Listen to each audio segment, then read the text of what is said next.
Good morning. I am so excited to read this book to you. It's called Sheepdog in the Snow.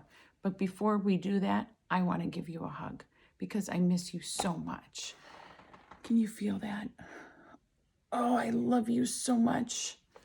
I miss you, and I cannot wait to give you big hugs and kisses. Sheepdog in the Snow. And look at this. A sheepdog is not a small dog. It's a big dog, hairy dog. And he's playing with a lamb. A lamb is a baby sheep. It was spring and lambing time high up in the mountains, but the weather was still cold and snow was falling, so the farmer was out tending the flock of his sheepdog. The farmer stopped and listened. What was that noise? It sounded like a frightened bleating. Ahead, he saw a tiny lamb alone and hungry. Bleat, bleat, bleat. He was making these little whines. My, you are a small one, said Farmer. Can't find your mother, hey? Well, you'll just have to come home with me.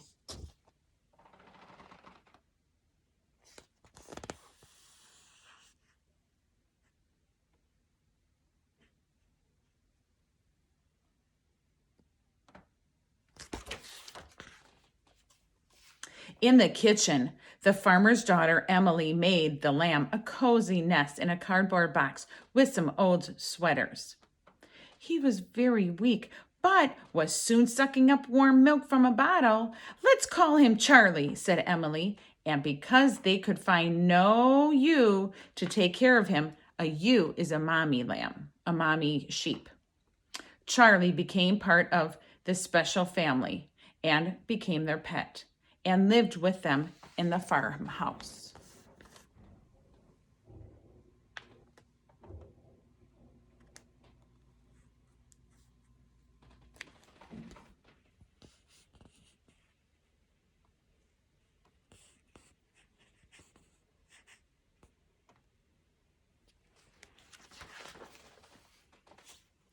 Charlie grew quickly. He soon was too big for that little box in the kitchen, so he slept outside in Tess's doghouse. It was a tight squeeze, but Tess and Charlie didn't mind, for they were friends and kept each other warm.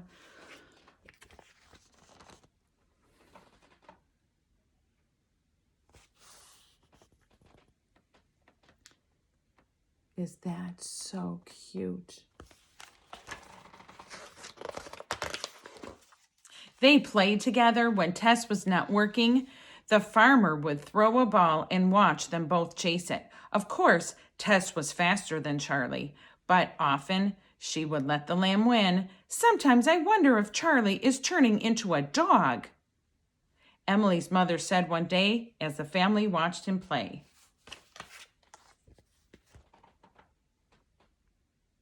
So Charlie is the cute sheep,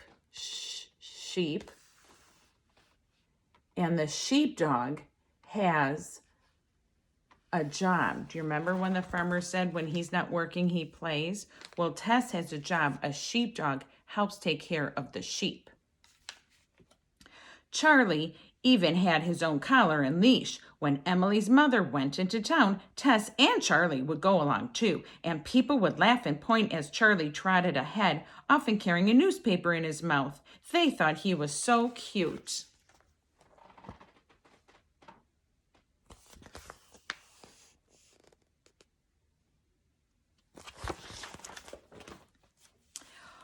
All too soon, Charlie grew too big for the doghouse. It was time for him to join the rest of the flock. Charlie missed his adopted family up on the mountainside, and Tess was lonely without her friend and whined every night by her doghouse. Never mind, old girl, soothed the farmer. We'll see Charlie soon enough when we move the flock to the next pasture.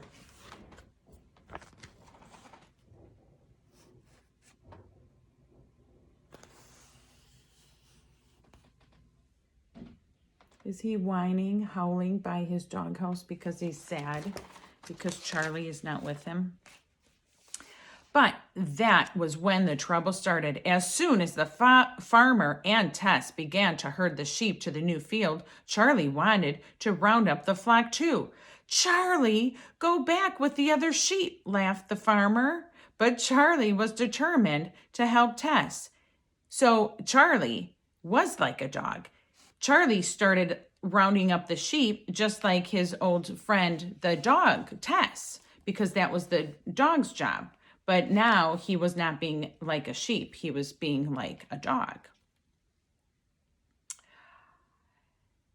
The farmer had to push him back with his flock again. This went on all summer long because Charlie thought he was a sheepdog.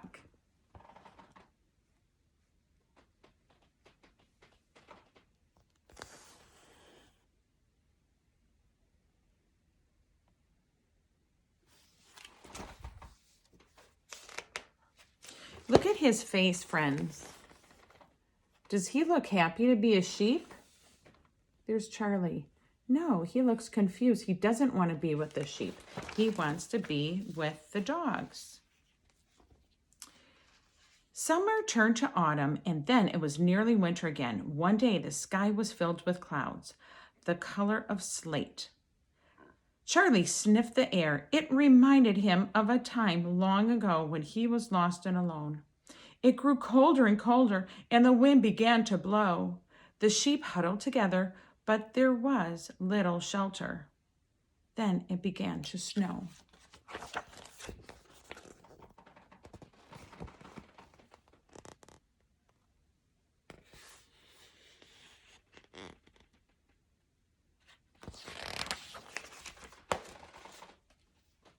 Charlie was anxious. Snowflakes began to settle on his fleece. Where was Tess, his best friend? Where was the farmer? If they didn't come soon, snow would bury the whole flock.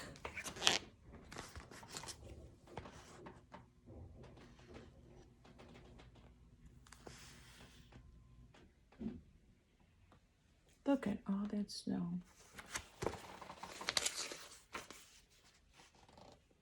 The snow piled up quickly, and some of the weaker sheep could barely walk through all the snow. If they didn't move into the valley quickly, it would be trouble.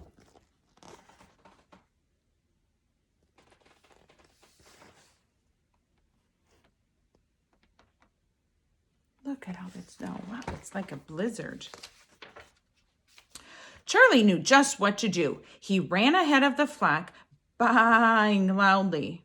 He turned back and butted the other sheep who were not paying attention, pulling their woolly coats with his teeth. He raced backwards and forwards until finally the flock began to move down the mountainside.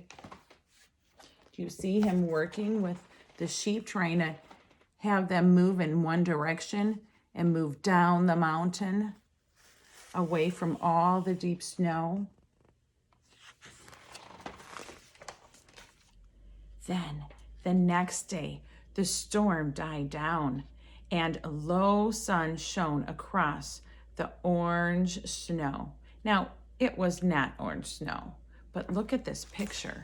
Because of the sun, it looked orange on the snow. It was reflecting, but it was not orange snow. The farmer was at last able to go out and search for his flock of sheep. I'm really worried. I don't know if we will be able to find them, he said to Tess, looking at the mountains covered with snow. The snow must be even deeper up there. Tess ran ahead, and the farmer began to struggle up the mountainside. Suddenly, the sheepdog bounded toward the farmer and started barking and tugging at his trousers. What have you found, girl? And they're walking up the mountain. And then Tess, the sheepdog, was tugging at the farmer, saying, come with me. I know something. I know something. And look what he found. Tess led the farmer back into the valley along a narrow trail. At the end of the path, the farmer stopped and was amazed. His whole flock was safely gathered there, sheltered. Charlie, this must have been you, the farmer said. You saved my whole flock of sheep in the snowstorm. You really are a sheepdog after all. Woof! Tess agreed. Bah! Charlie said proudly.